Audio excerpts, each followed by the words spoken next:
Hello there, Clapperheads. It's your favorite podcasting duo, Nick Dorian Kelvin Tay. We just want to let you know that we are shifting our schedule. Maybe some of you are very used to having us on Tuesdays at 5 p.m., but we are going to shift it to Thursdays at 5 p.m., just in time for your weekend. So if you need any recommendations, you know where to find us. So on with the show. Goodbye. I'll say it again, like I said in the Predator episode. It is a good time to be alive for the Alien and Predator franchises. 100%. Let's talk about it.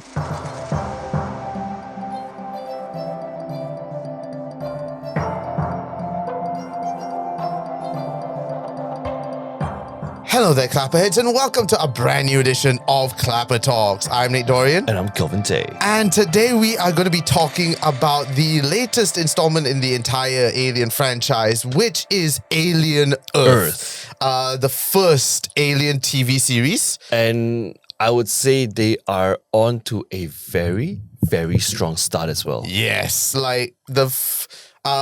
fair warning first, we've seen the first two episodes. You've seen half of the third episode. I watched episode 1, episode 2, watched episode 3 last night, but I kind of fell asleep, so it's kind of like 2.5 lah. 2.5. I have seen 2. And from the get-go, my goodness, I don't think I've been this excited for an Alien, what would you call it? An Alien installment? Anthology. It's not really an anthology. No, it's not. But a new piece of the Alien universe. There we go. I don't think I've been this excited since the first Alien. I just want to get the housekeeping out of the way and go straight to the back of the box immediately. Sure. For those people who don't really understand why does Aliens need a TV series, right? So back of the box. When a mysterious space vessel crash lands on Earth, a young woman and a ragtag group of tactical soldiers make a fateful discovery that puts them face to face with the planet's greatest threat. To be fair, reading that sounds just like every other Alien. Yeah, actually, in hindsight, it does sound like every other Alien film. You have an alien, you have a woman, you have the planet's greatest threat. Yes. Now, this takes place 2 years before the first Alien film. Yeah, Alien 1. But this is after Prometheus. I just put that out. Thank you, Goggler, for putting that up. Before Prometheus and then Alien Covenant, and then we've got Alien Earth. Yeah, Prometheus and Covenant is basically like Aliens Universe, not Aliens movie, but Aliens Universe 101. Yes. Right? This honestly feels like we've gone back to the OG Alien. Like from the first scene alone, when they were sitting around the table just chatting, I'm like, this is Alien. I like that you bring it back to the OG Aliens, because just watching the TV series itself, right, the introduction of it pays all the greatest homage of Aliens, the OG Aliens that we know. Yes, like that aesthetic is still very much there. The font. Even my wife turned to me and said, are they in the 80s? Or yeah, right. I was like, no, it's just the aesthetic of it. The set design, the ship design, the outfits, the font that they use, the technologies that they're using, everything goes back to the first Alien film. And you know what makes it work even better? Practical effects. Oh my God. At the end of the day, practical effects always wins. Did you see the BTS of Weta Workshop? Yes. That is crazy, man. Yes, and you see, this is why, sure, you can have CGI aliens, but at the end of the day, a real life alien is so much more terrifying because there's a plausibility to it. Like you're seeing it like, oh my God, it's real. I can touch it. I can feel it. Yes. It's right in my face. And the other part of it is I truly enjoy when they use practical effects is that your brain won't have that disconnect when you watch movies like Justice League, for example. And then it's like you can tell immediately it's green screen. Yes. And it's not the greatest green screen. Yeah. Right? And I mean, maybe that's why they had to do it in black and white to just hide that. Maybe lah. But anyway, yes, coming back to the aesthetic of it, I love that they've also implemented this whole storyline of the Lost Boys, like Peter Pan and the Lost Boys. Yes, and also Ice Age. And yes, because that is now canon in the Alien universe. It's canon. Ice Age. but more importantly, the whole Lost Boy segment, like I initially thought it was just a throwaway thing of like when she goes onto the table, looks out, it's just a fun cartoon. Children equals cartoon equals they're going to have a peace of mind equals nothing will go wrong. Yeah. But then little did you know the island is called the Neverland. And then their group of kids are called the Lost Boys. Yes.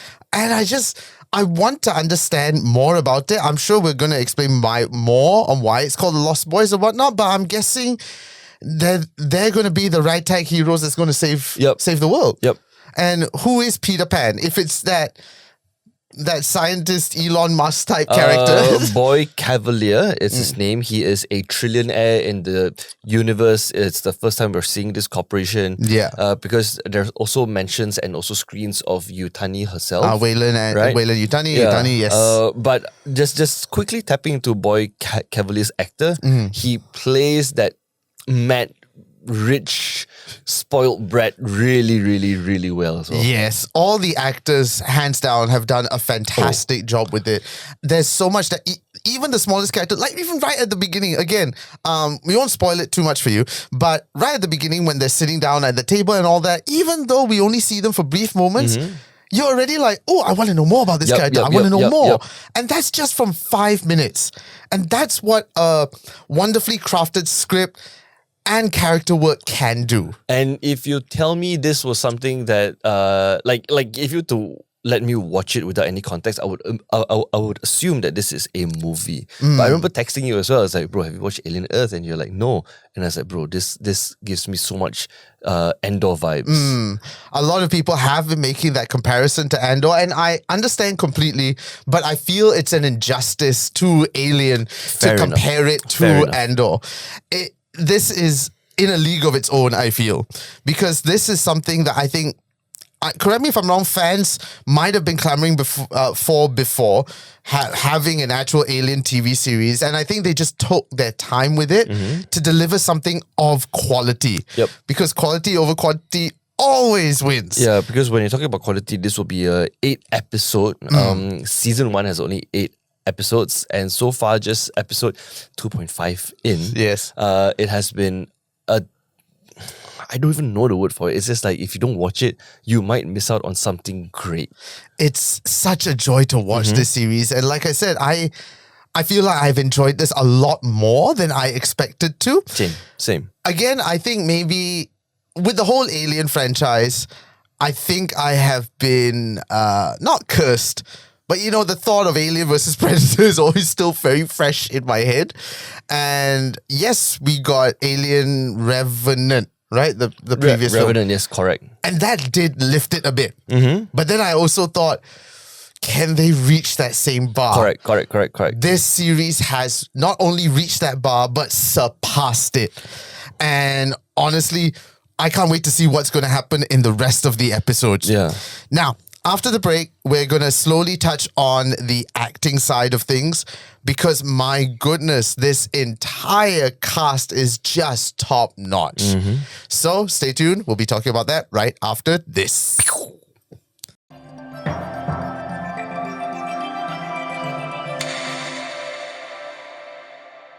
So, the actors, like I said before, all of these actors are top notch, but the actors that were playing the quote unquote children, that honestly takes another level of skill. Correct. Because all of them, yes, you look at them and they go, oh, they're like in their mid-20s, but they act like kids.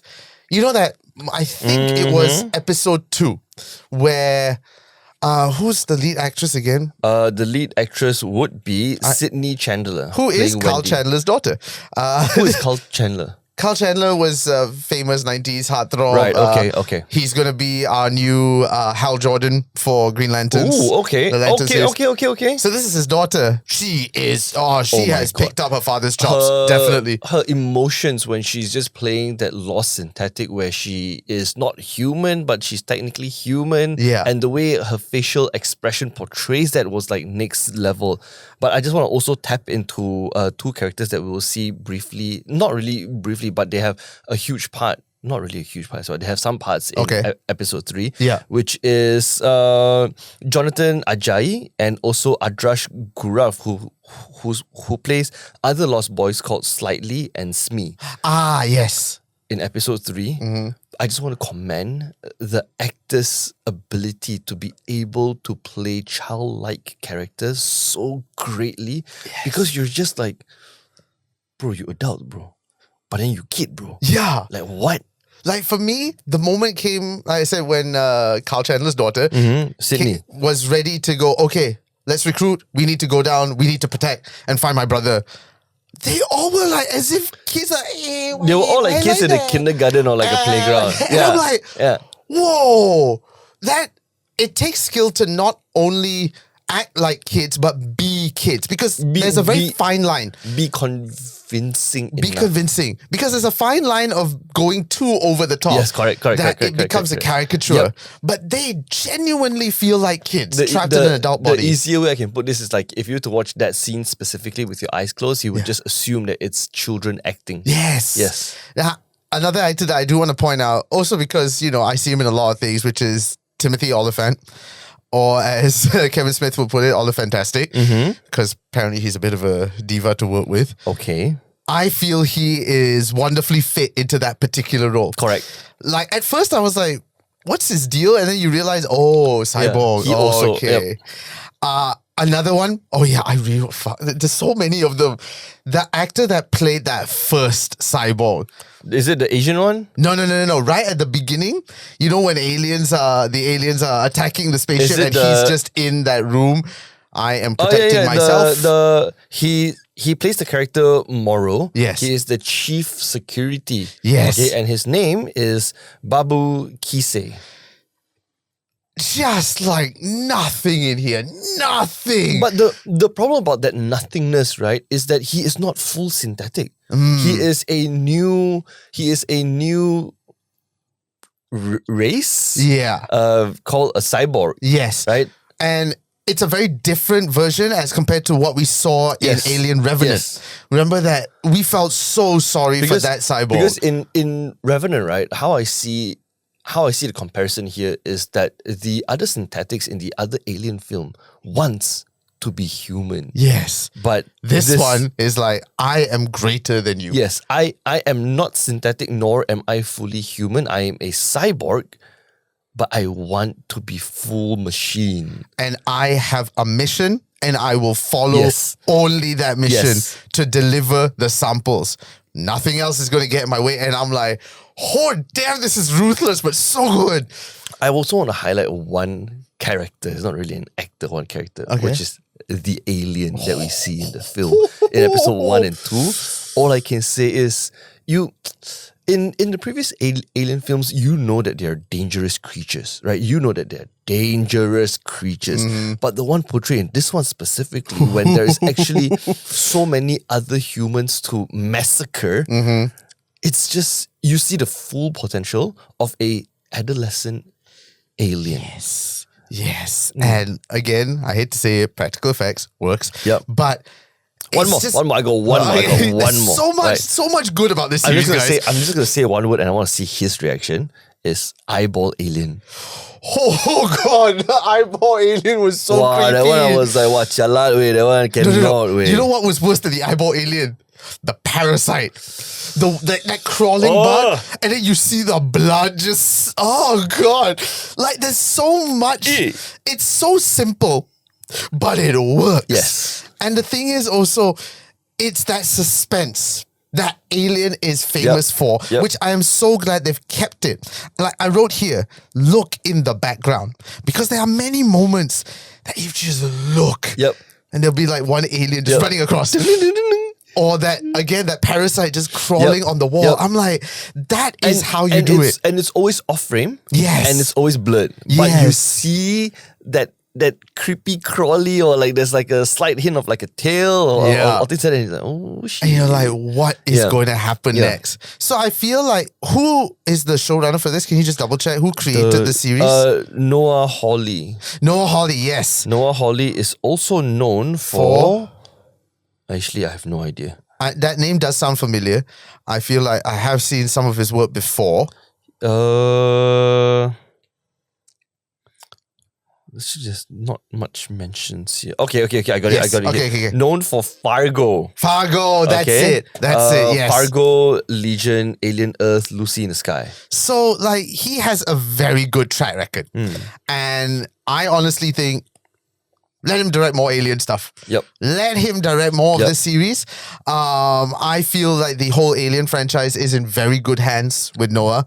I, again, cannot wait to see what more disasters will come, because episode 1 was nice and smooth, and then episode 2 feels like all hell broke loose. On episode 3, it kind of fell off a bit for me, but I'm not saying that it's bad, but maybe I'm just too tired from work. Maybe. I'm just, right?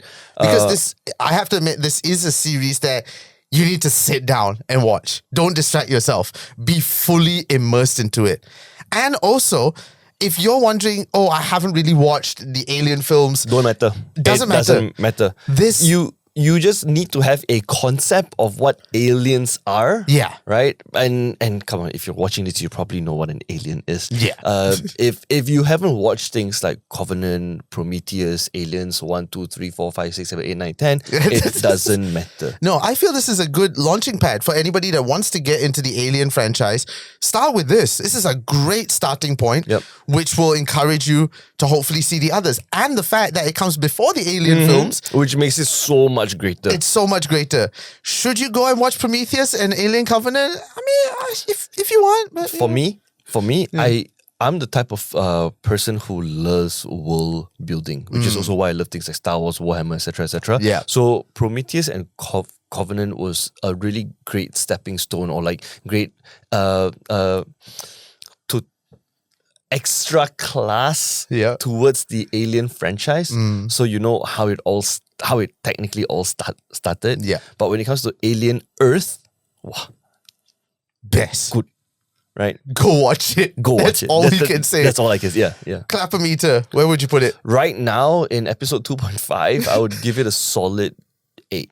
I would definitely give it a solid 8. I would go one higher. I'll give it a solid 9. Okay. Only because I'm hoping it would push it up to a 10 by the time we get to the end of the series. And maybe, in about 6 weeks' time, we will come back and recap the entire series as a whole. We haven't done that since Acolyte. Yeah. Happy 1 year anniversary to the disaster that was Acolyte. But this doesn't seem to be a disaster. So go and watch Alien Earth. It is now streaming on Disney Plus. If you're watching this in the States, it'll be on Hulu, which is now going to be converged into Disney Plus. So yeah, go watch it on Disney Plus. And as always, you can check us out on social media at ClapperCorn in Instagram, TikTok, and of course, YouTube. And if you want to learn more about the Malaysian podcasting landscape, go to Instagram and TikTok at RRP Malaysia. You can find more of what Renegade Radio does there. There you go. Thank you so much again for watching. I'm Nick Dorian. And I'm Kelvin Tay. Keep watching the movies. Goodbye. 3, 2, 1. Okay.